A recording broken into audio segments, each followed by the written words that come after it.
Justin Dunk. Justin, please proceed. Hey, Ryan, Justin Dunk, 3downnation.com. Thank you for doing this.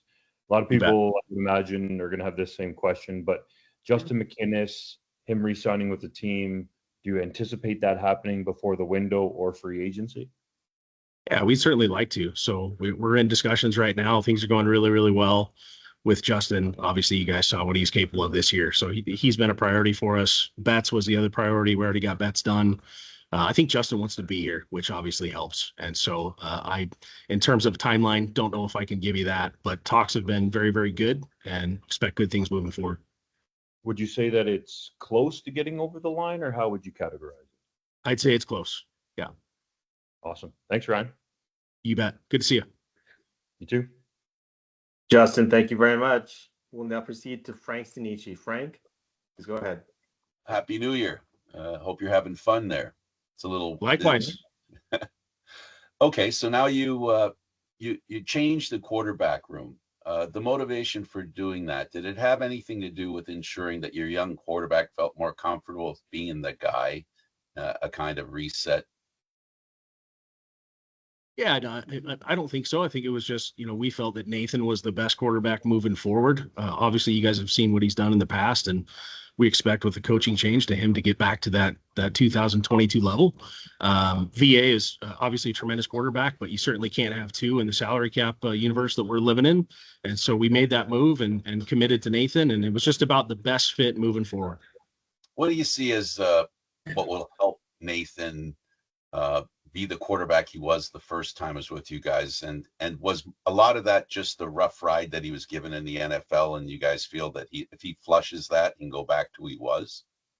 Yeah, I believe it was. I've said it before. I think what he was able to do was borderline superhuman on learning 4 NFL playbooks and then coming in on almost no notice. I think he came in on a Tuesday and was playing on a Saturday. And so there's not too many quarterbacks that can do that, even with the familiarity that he had in our system. His relationship with Buck Pierce is obviously something that's key moving forward. Buck's ability to collaborate with quarterbacks has always been tremendous. I've seen him do it firsthand when I was with Winnipeg and coming from that Lompoc tree, so to speak. So, Buck's knowledge, the way he teaches, the way he collaborates, we just feel like that's going to be something super effective with Nathan. And to be honest, it's not so much about scheme. It's about Nathan and his ability to process, to get the ball out, to know where it's supposed to go. When he's on, I don't know if any of us in recent history have seen anybody like it. And so we expect that collaboration to be excellent and be huge moving forward for us. Thank you for this. You bet. Thank you very much, Frank. We'll now go to JC Abbott. JC, please go ahead. JC Abbott, 3downnation.com. Ryan, you've got 3 receivers that are under contract right now who have big offseason bonuses coming up, and Keon Hatcher, Javon Catoy, and Alexander Hollins. Given your cap situation and the guys you are re-signing or have already re-signed, how realistic is it to expect all 3 of those guys back? I mean, anything's possible. We've got to look at everything. And JC, me, we've talked about it before. Fit is everything. And so with the salary cap, sometimes that fit just does not happen. And so we're going to talk restructure. Frankly, we've talked trades with other teams, not just about those guys, about several players. But to be honest, it's tough because of those numbers, and you can only have so much salary at one position. So we're going to talk about everything. Nothing's off the table, but we're going to do what we think is best for moving the franchise forward. And if we can keep them all, we certainly will. They've all got different characteristics, different traits, and they've all played at a high level. But there are times, depending on this fit moving forward and some of the dominoes that have to fall, that you may have to adjust a contract or trade somebody or do any of those things. So everything's on the table right now. The last time we spoke, I asked you about Hollins, and you said you were just sort of figuring out what happened at the end of that season and in the process of evaluating that. I wonder where you are in terms of your confidence in him having a bounce back going forward. Yeah, I think the biggest thing for Hollins was the knee trouble. And so he had both of his knees scoped. Doctors say he's going to be 100% within a matter of weeks. He's recovering right now. He's already doing full rehab. And so for us medically, that was maybe the biggest thing. But at times, players lose confidence, and I think you could see it a couple of years ago. I would argue he's probably the best route runner in the league. He was a hands catcher. When you go through some drops, suddenly for some wide receivers, they start bringing the ball into their chest. They have a couple more drops, and things tend to snowball. And so Holland's had such a terrific, first half of the year, and it kind of waned as the season went on. But we know what he's capable of, and so if he's healthy, we feel like he can be a guy. And then in terms of Javon Katoy, you bringing a guy like Braden Lennius who can play sort of a similar big-bodied, almost a pseudo tight end role. Does that make it tough to pay him what he's owed next season? No, I mean, Katoy's a proven commodity that's done it. Braden struggled with some injuries. He's a local guy. Love the fact that we were able to get him and bring him into this roster here. He can do some of those things. He's capable of doing it, but has he done it? Has he been able to prove it over the course of his career? Not yet. And so, having two guys that can do that is a special thing, but also using them on the field at the same time is special. And so he's a good fit for Buck's offense, and that's why we brought him in. Excellent, Ryan. I'll step aside and hopefully circle back at the end. Thanks, buddy. Take care.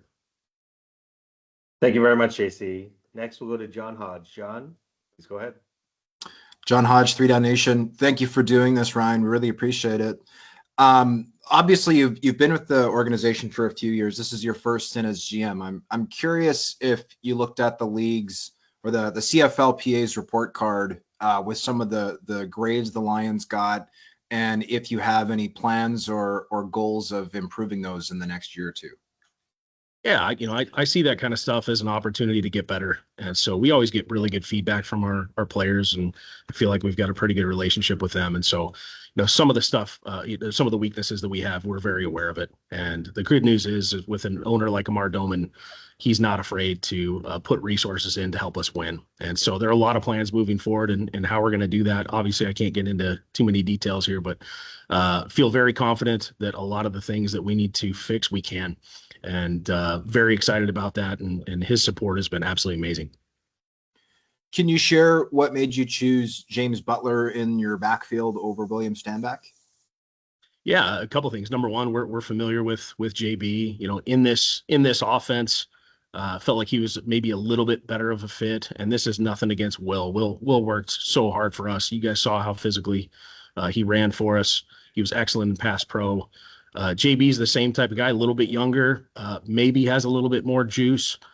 He's got some familiarity with Nathan. And at the end of the day, again, in the salary cap world that we're living in, we felt comfortable with the deal that we had in place. And JB's our guy moving forward. Last one for me, and I'm asking all the teams this question, so I'm not singling anybody out, but could you share the length of contract that you signed in BC as GM, and also the length of contract for head coach Buck Pierce?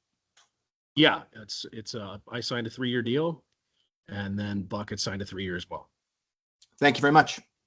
You bet. See you, John. Thank you, John. We'll next head to Ben Abel. Ben, please go ahead. Ryan, good morning. How are you? I'm excellent. How are you, Ben? Good to see you. Yeah, quick Good. question for you. Looking at the defense, just got a press release from the Lions yesterday, signing Gary Peters. Any other priorities left for you guys on defense? A couple names stand out to me. One being TJ Lee, obviously TJ's tenure here, his status with you guys in terms of contract, etc. Yeah, I mean, priorities, we're going to build through the trenches. That's something I think every team wants to do. Right. It's easier said than done. You guys saw that we made a trade for Dejan Allen on the offensive side, and that was huge. We feel really good with bringing Betts back on the defensive side. The defensive interior, we've got some guys that have very good potential, and Jonah Tabai and Josh Banks has been an absolute warrior for us. We've had some rotation guys like Nathan Cherry in the past, and we would love to bring all these guys back. Again, in the salary cap world, I'm not sure that's possible, but I want to build through the trenches. As far as TJ goes, we're continuing to talk with him. I think he's the longest tenured BC Lion. We signed him 10 years ago, and he's just been an absolute warrior. I remember that. So great kid. Obviously, he's been productive on the field. He came off the Achilles last year and played pretty well, all things considered. And so we'll see where that goes. I'm not trying to be evasive, but we'll see. We haven't determined where we're going to go with that yet. Okay. Thanks, guys. Appreciate it. Yeah. Thank you very much, Ben. And it looks like we're going to circle back to JC Abbott. JC, go ahead. Excellent. Since you just spoke on the trenches, how big was it to get Dejon Allen into this building, and what will that do to help Nathan Rourke get back to the place that we all know he's capable of being? Yeah, it was huge. And Kent Perkins, who's played for us for the past 3 years at right tackle, has played some stretches where he's been absolutely dominant, and then he's played some stretches where he was very inconsistent. And so consistency has been the key for us at that spot. And so when this trade came about with Dejon, frankly, it was just something that we couldn't not do. And spoke to the young man. He's fired up. He's more of a West Coast guy. He lives in Las Vegas. He's got a young family. He's fired up to be a BC Lion. His pass protection, his feet, the grit and the toughness that we're looking for, he possesses all those things. And so, JC, it's very hard to be a bad football team with a very good offensive line, and that's what we're trying to build. And so, not only does he, help and protect Nathan, but we want to run the ball. This is Buck's offense, and so the way he gets into defenders is something that we want. We're going to preach. We're going to preach toughness and grit, and he's everything that we're hoping for. Can we expect there to be more moves along the offensive line in terms of shoring up the interior? And will that be more of a free agency focus or a draft focus? Yeah, I think both. Again, this is a foundation thing for us that, if I'm being honest, and, self-scout is an important part of our process. You've got to be honest with what you think about your team, where your weaknesses are, where your strengths are. Offensive line wise, we have not got it done like we felt like we were capable of doing. Part of that is the coaching change. The other part of it is add more pieces. And so whether it's draft or free agency, we are going to be a player. We're going to bring in the best guys possible and move forward. And last one, just building off Hodge's question about the report card, the big takeaway from that was the concerns about the training facility. This has been understood locally for a while now, but are there conversations being had with Amar and in terms of addressing that? Yeah, there have been. And again, I'm not trying to be evasive, but we should talk to Dwayne about that because he's going to have a lot more information. I know this. Look, we're aware that our facility needs work. And so we're going to address that, whether it's just improving what we have right now or possible future locations that might be elsewhere. And so I'll leave that up to Dwayne. But we're aware things need to get changed, and Amar is as well. And again, Amar is tremendous with giving us resources to win. And so I expect things to get a lot better. Excellent. Thanks, Ryan. You bet.